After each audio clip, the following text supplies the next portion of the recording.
Gentlemen, a very good evening and welcome to Zomato Limited's Q3 FY25 earnings conference call. From Zomato's management team, we have with us today Deepinder Goyal, founder and CEO, Akshant Goyal, Chief Financial Officer, Albinder Dhindsa, founder and CEO of Blinkit, and Kunal Swarup, Head of Investor Relations. Before we begin, a few quick announcements for the attendees. Anything said on this call, which reflects outlook for the future or which could be construed as a forward-looking statement, may involve risks and uncertainties. Such statements or comments are not guarantees of future performance, and actual results may differ from those statements. Additionally, please note that this earnings call is scheduled for a duration of 45 minutes, and we will be starting directly with the Q&A section of the call. If you wish to ask a question, please use the raise hand feature available on your Zoom dashboard. We will announce your name on the call and unmute your line, post which you can proceed with your question. We will wait for a minute while the question queue assembles.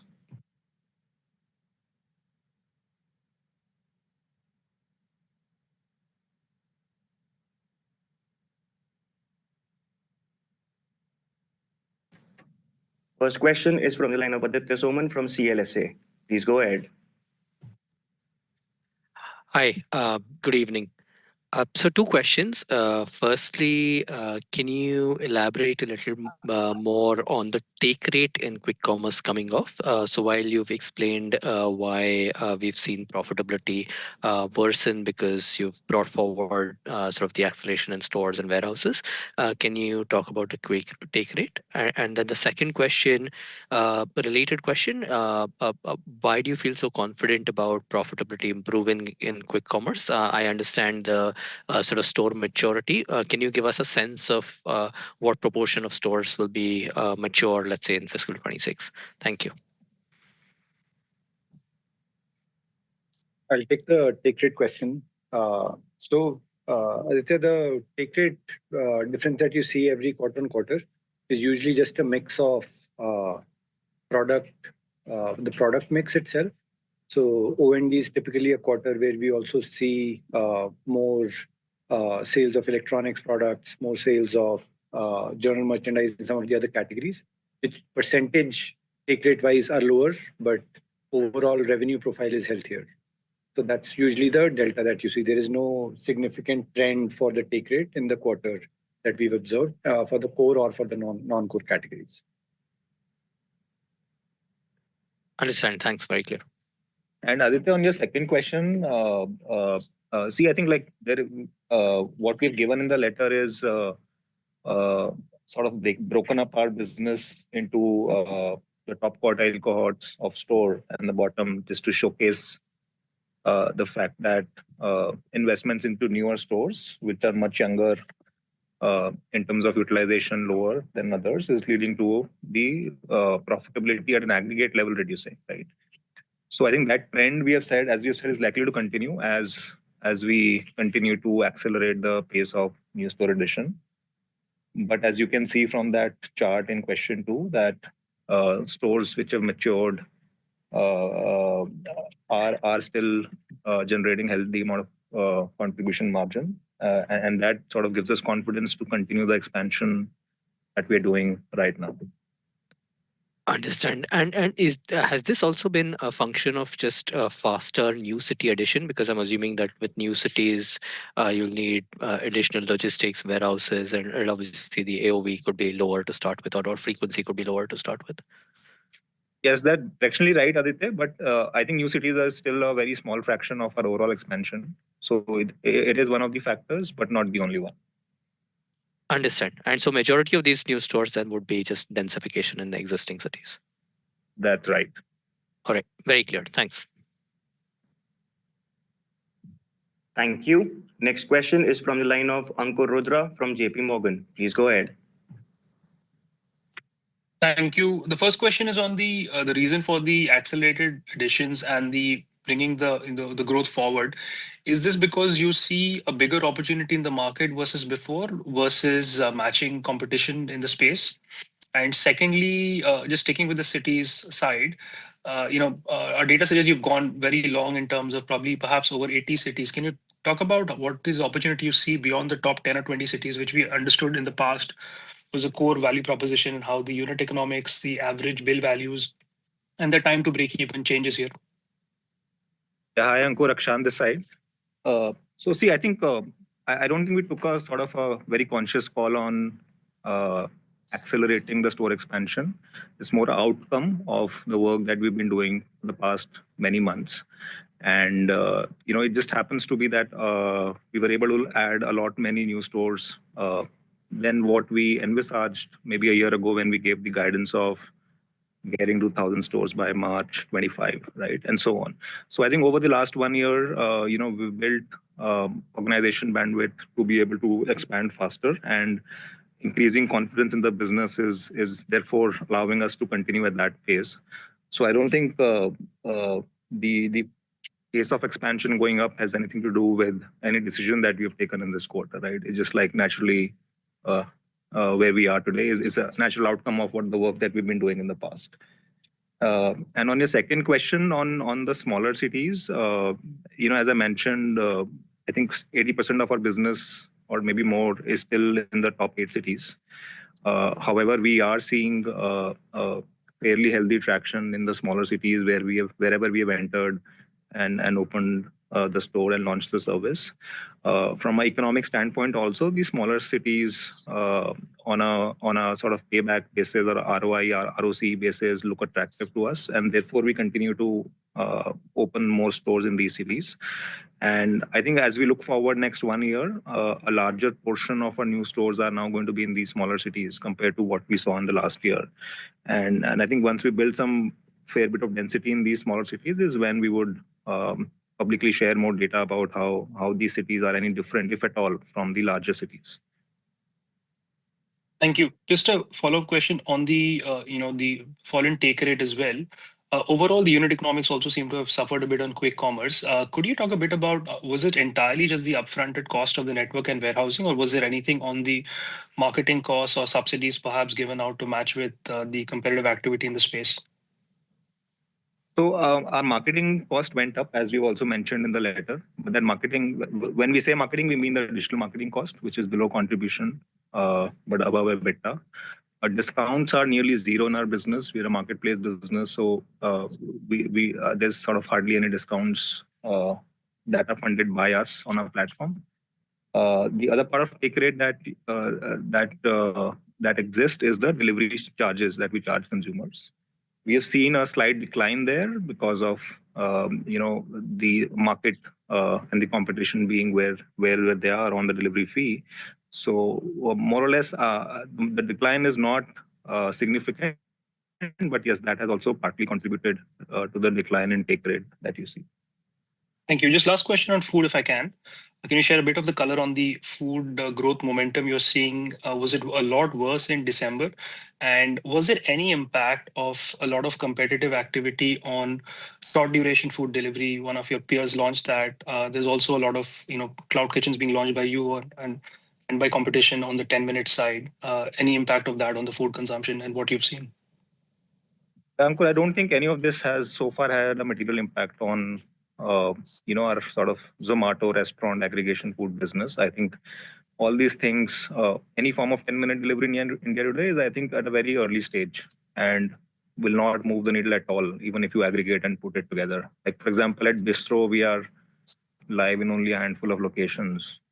And other form of quick deliveries also are largely cannibalizing the existing business. They're sort of making the experience better. So I don't think what you're saying in terms of focus on quick deliveries, I don't think that has anything to do with the slightly lower growth that we have seen in the business last quarter. Appreciate it. Thank you. Thank you. Next question is from the line of Vivek Maheshwari from Jefferies. Please go ahead. Hi, good evening, team. A couple of questions. First is on the food delivery again. So, Akshant, the newsletter mentions about the broad-based slowdown, and this is a comment from other consumption-oriented companies also. Do you think for you as a company or for this as a category, it moderates further before it starts picking up? Your letter mentions again about things picking up, but do you think because a lot of consumer companies are talking about urban being seeing more moderation in the foreseeable future before it gets better? What is your take? Look, we don't want to crystal ball gaze here. These things, I think, very hard to predict. Uh, these things are a function of a lot of variables, and most of them are not in our controls. So I don't want to, at this point, comment on how this recovery will pan out. But yeah, what we know is what we have reported, and then we see how it unfolds from here. Okay, and through the course of the, let's say the latter half of the quarter, so November to December end, was it broadly stable or, any change through the course of those, few weeks? It's a very short time period, and with also a lot of seasonality, festivals, winters coming in, and so on. So I would not, therefore, read too much into how those 6 weeks, 7 weeks panned out. Let's wait and watch. I think this quarter will tell us on how the recovery is and what we are seeing. Okay, got it. Got it. And on the second bit on the AOVs, for Blinkit business, sorry. Last quarter you mentioned about the seasonality. So the AOV was 660. Now it is comfortably over 700. Do you think this is the new norm that we should look at from a next, let's say at least next few quarter perspective? No, Vivek. So the AOVs that we are mentioning here, I think one is in OND, we see the festival impact on the AOVs as well, which with every passing year, we are seeing the festival segment being a larger and larger portion of the business whenever they come around, especially the Diwali season. So I think a lot of that is an impact of that. Some of it is the impact also of the higher ASP categories like electronics actually becoming larger for us. But this is not a secular trend across, quarter on quarter. I think this would probably be a trend to more look forward on a year-on-year basis. Got it.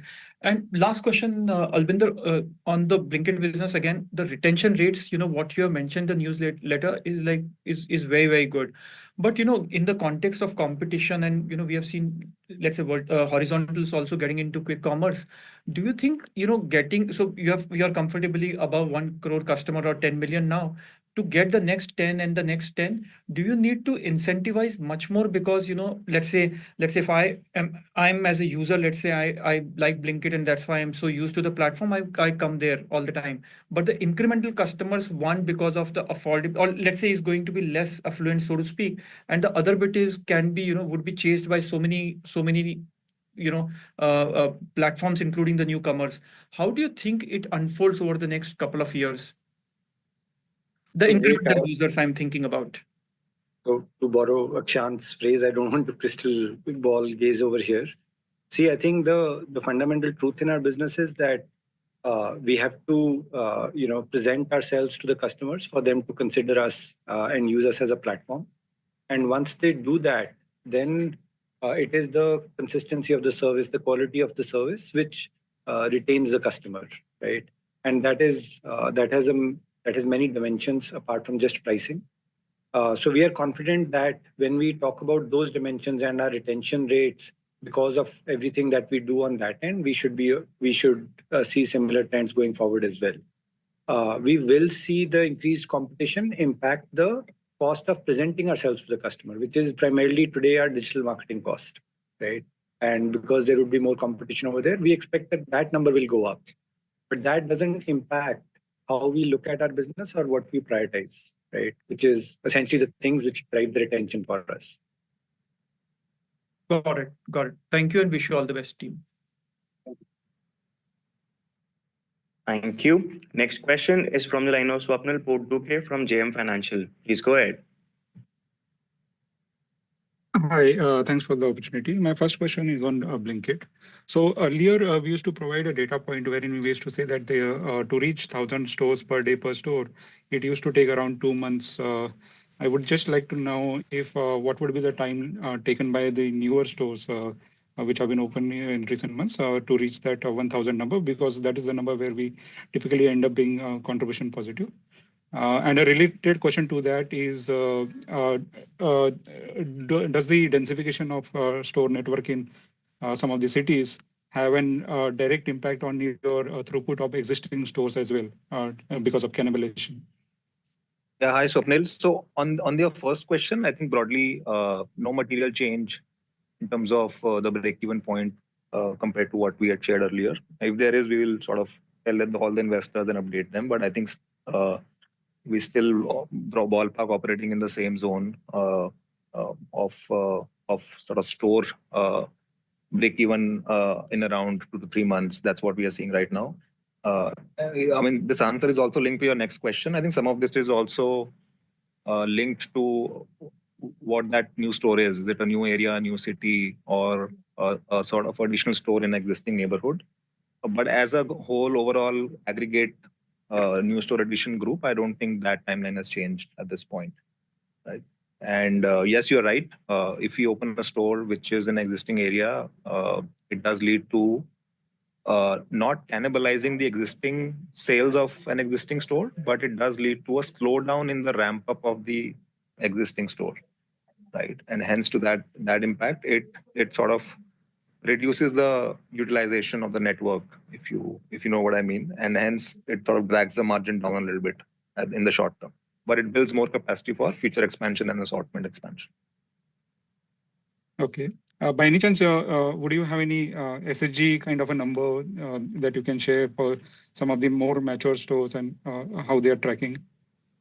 See, again, as I said, SSG will not make sense here because we are still adding stores in the same neighborhood. So if I open a new store in the same neighborhood, the first store SSG will actually not make sense. So maybe the right metric to look at is SSG of a polygon or a neighborhood, right? And we do track that data internally, but we don't share it publicly yet at this point. But I think what I can share with you is the SSG is quite healthy at this point because most of the network is still from a capacity standpoint underutilized, and from a demand standpoint also our penetration in the market is still low, and hence as we add more category and as we reach out to more users through marketing, we are seeing a fairly healthy SSG at a polygon level.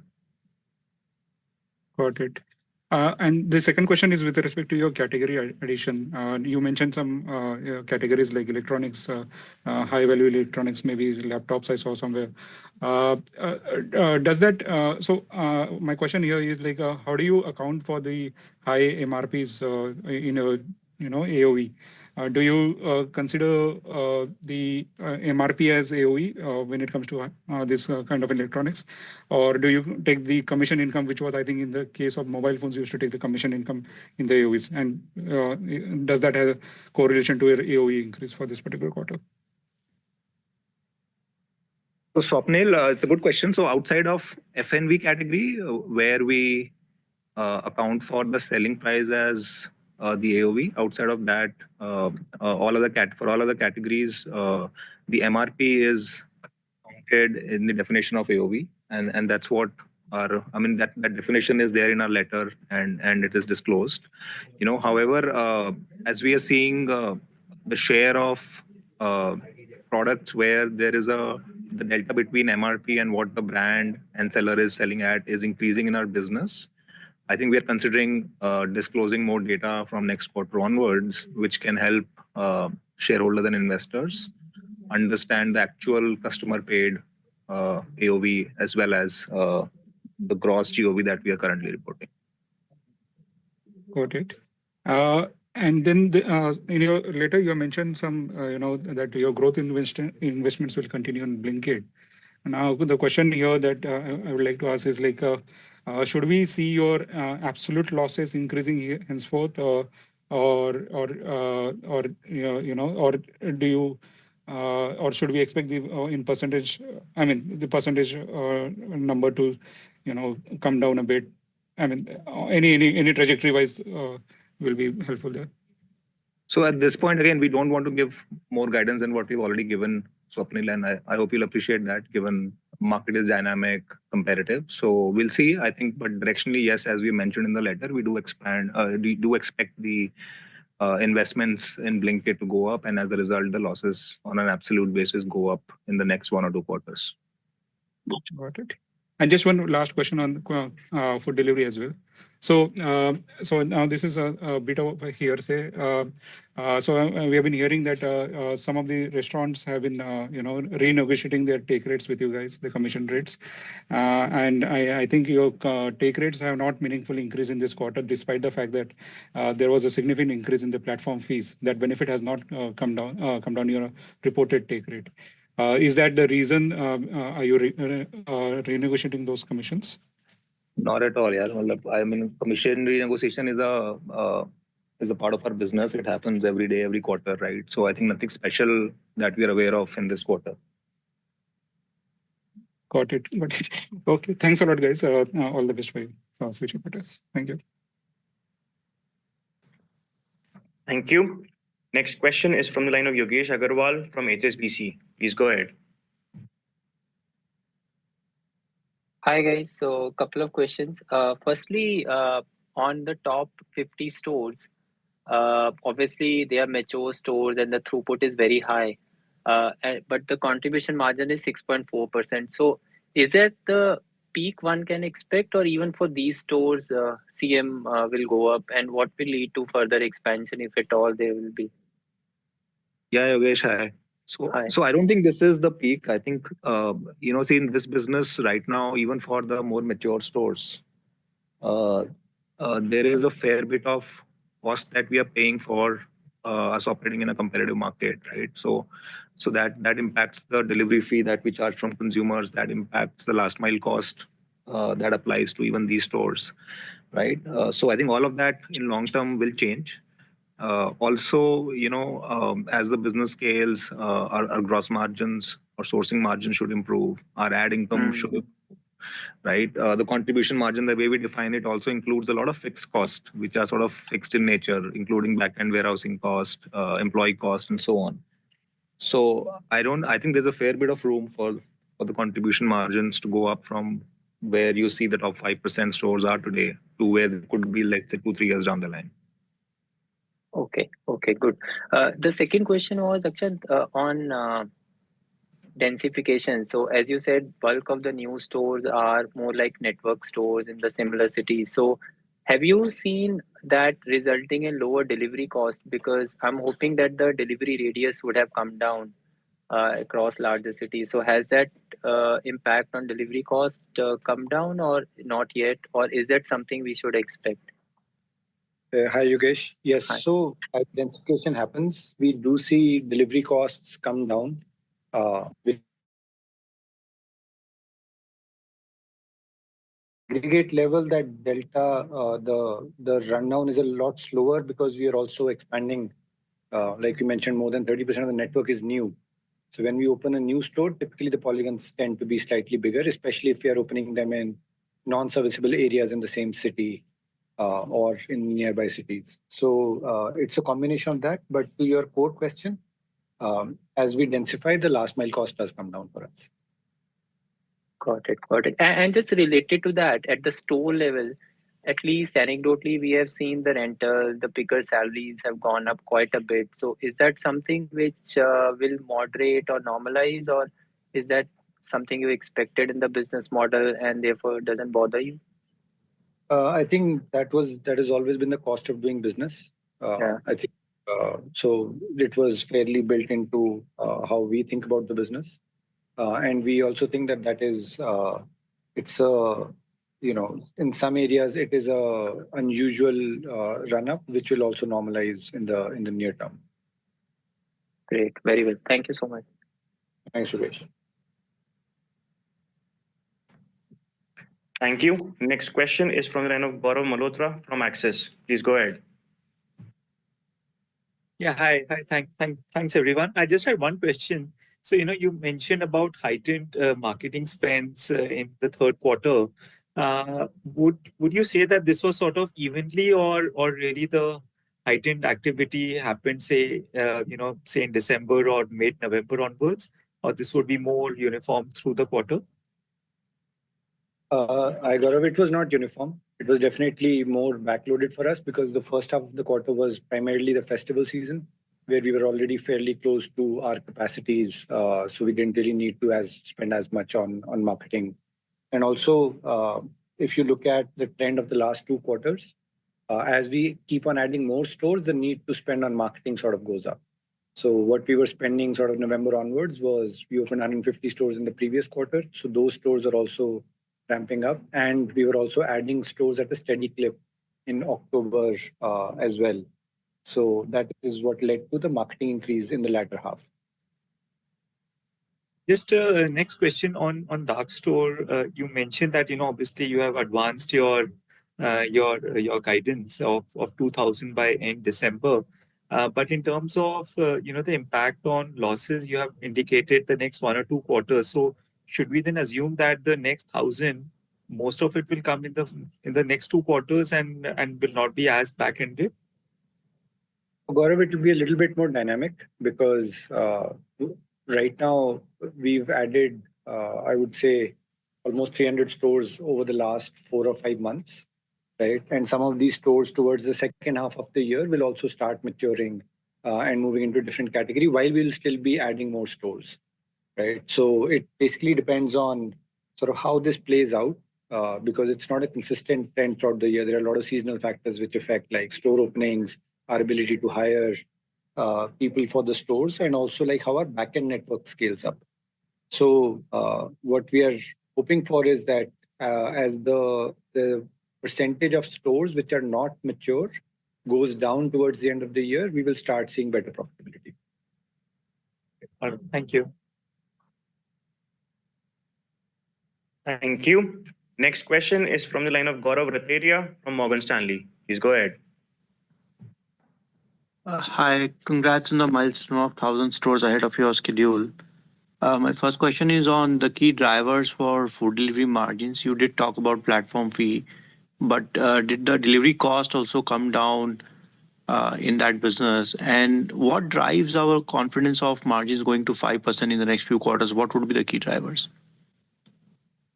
Yeah, hi Gaurav. So, see, I think don't want to be specific here, given it's sort of comparatively sensitive. But in general, I think, as we have mentioned in the past, also, this business economics is a function of multiple levers, and I think it's the small optimizations which add up and result in margin expansion. So I think we sort of continue to therefore drive confidence from the progress that we are seeing across the board in various parts of the business, including delivery cost, including the consumer fee going up, as you've seen in the past, and AOV going up, and so on, right? So unfortunately, like we can't be more specific than that, but that's where we are. Okay, just I'm trying to understand like this optimization and all is obviously not coming at the cost of market share, right? The focus on maintaining market share will be primary goal, and then obviously with that in mind, you will be optimizing on the margins. That's right, Gaurav. Got it. Second question on quick commerce. Just want to understand what percentage of the total expansion is happening in our top 1, top 2 cities, and what scope do you think we have on expanding these cities? Like where do we kind of see maturity and store expansion slowing down for the top cities? So, Gaurav, I would say that more than half of the stores, we are expanding in the top 8 cities out of all the expansion that you've seen. About 20% of the expansion has come into new cities. And the rest is essentially non-serviceable areas in or around the top cities or the other cities which are already open for us. Got it. Thirdly, on the bottom 250 stores, you gave some data around the contribution to GMV and the contribution margins. Is it fair to say that will be largely attributable to the latest quarter only because those are the newest stores and therefore they will be the most inferior in terms of their contribution margin and contribution to overall GOV? Largely, that's true. Got it. And lastly, you did mention that by end of the year, a lot of the stores will kind of come to maturity. Would that basically be also aligning with timeline for improvement in the unit economics in quick commerce business? Gaurav, it's hard to say because, like we mentioned, we don't know. We will know better once we, I would say, are closer to 1,600, 1,700 stores, what the pipeline after 2,000 looks like. Right. So if we are still adding 30-35% of the network every quarter, then it is hard to predict whether the economics will move, the profitability will be like easy enough. But if we are at a situation where we are adding only 10-12% of the network every month, then of course we can Every quarter. every quarter, then we can confidently say that profit will be there. So a lot will depend on sort of where we are sitting in the second half of the year. Got it. Thank you so much for answering all the questions and all the very best. Thank you. Next question is from the line of Sachin Salgaonkar from Bank of America. Please go ahead.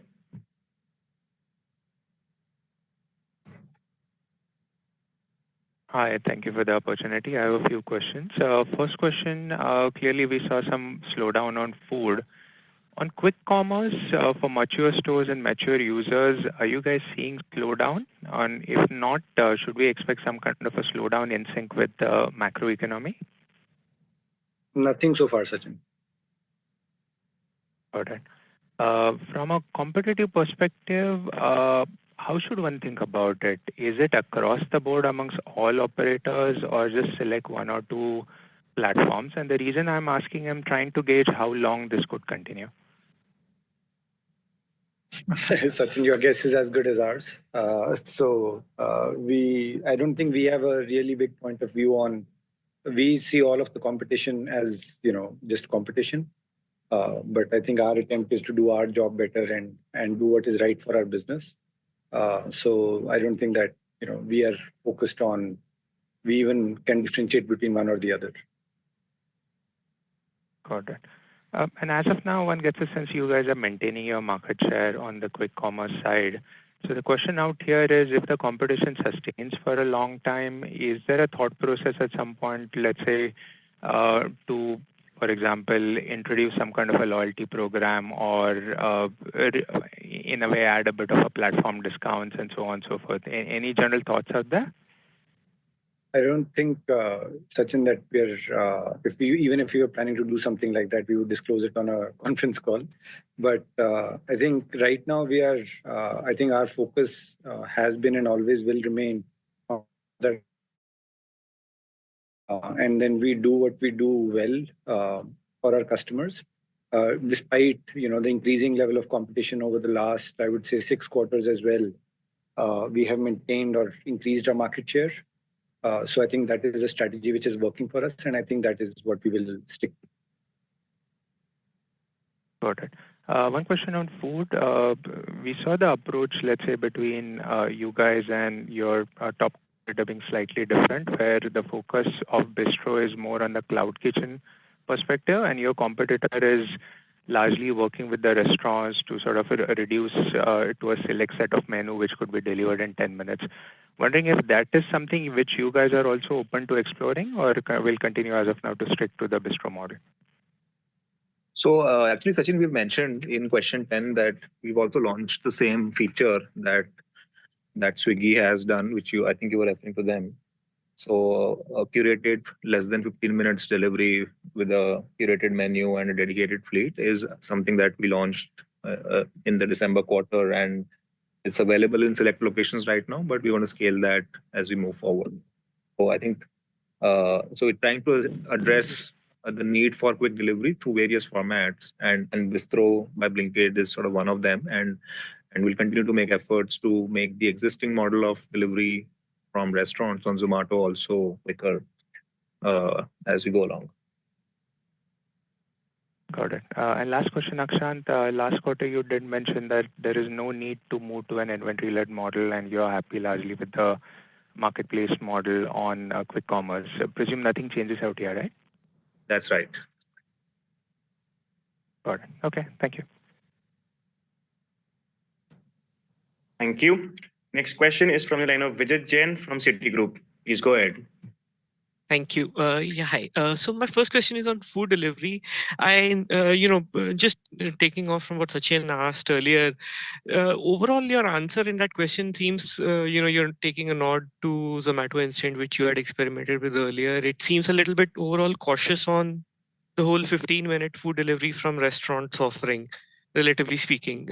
Is that interpretation correct first?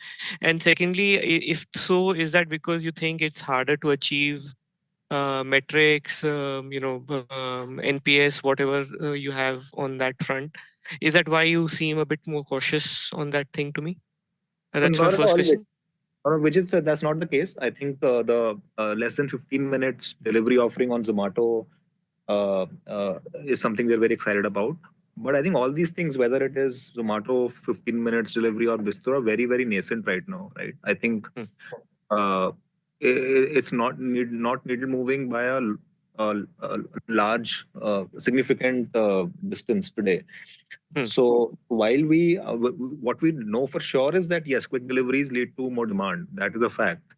But Right. the answers to get there, I think, is still early days in terms of what models will work, which models will work sustainably, or profitably, and which models will be scalable to an extent where this becomes needle moving in the overall context. I think what I would say is that we are not sort of running too ahead on that yet. I think there's a lot of work to be done, and we'll see what things work and what don't.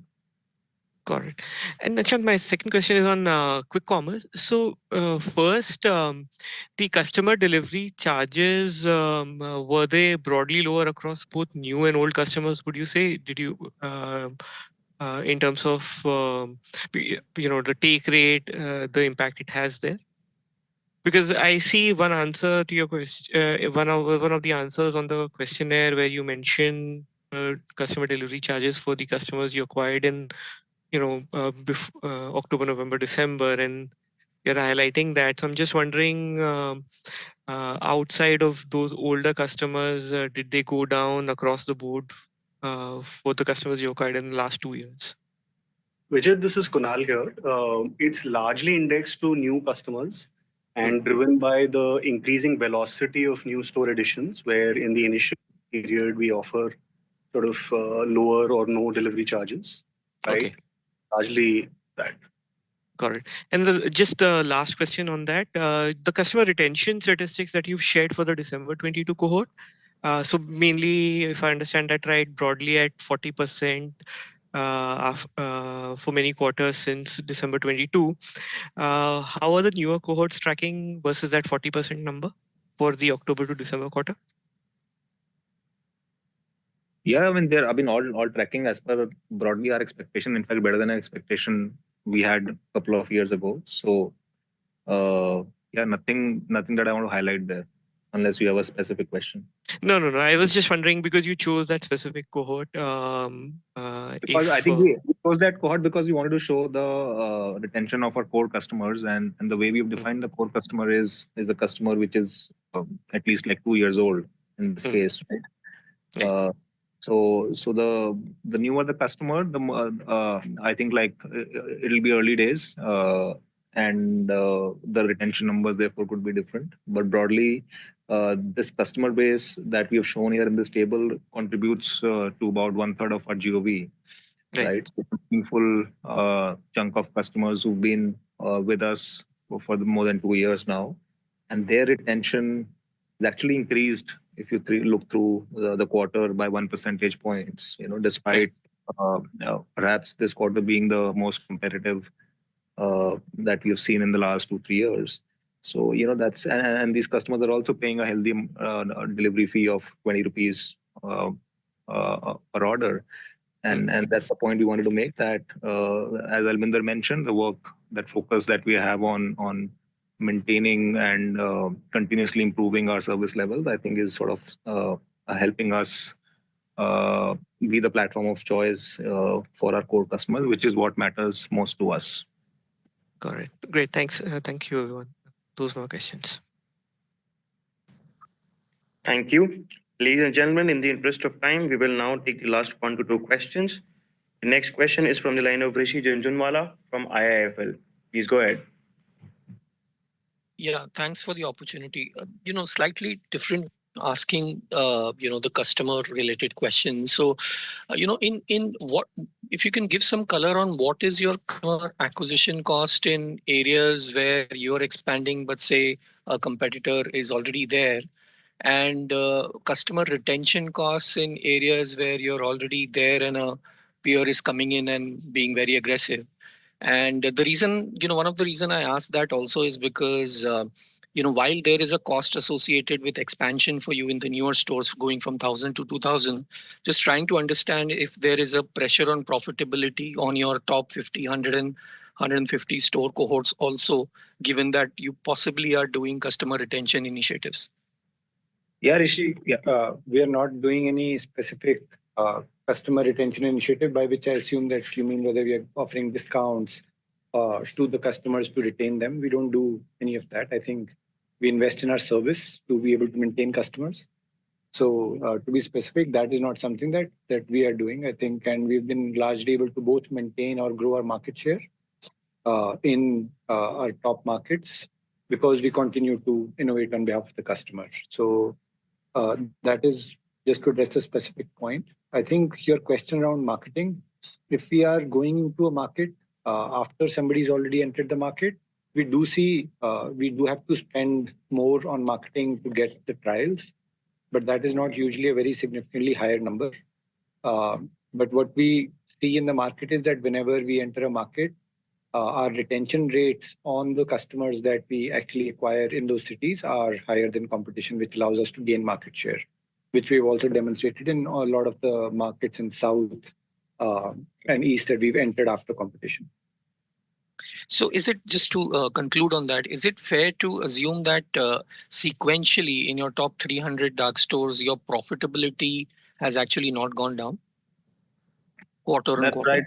Broadly, Rishi, I think what has changed, as we've also mentioned in our response to question 5, is I think for the slightly older business, as you're saying, I think the margin expansion has paused. But I think our margins are broadly still intact. They haven't fallen. Understood. Thank you so much. Thank you. Next question is from the line of Manish Podar from Invesco. Please go ahead. Hey, hi, Akshant. Thanks for doing the call.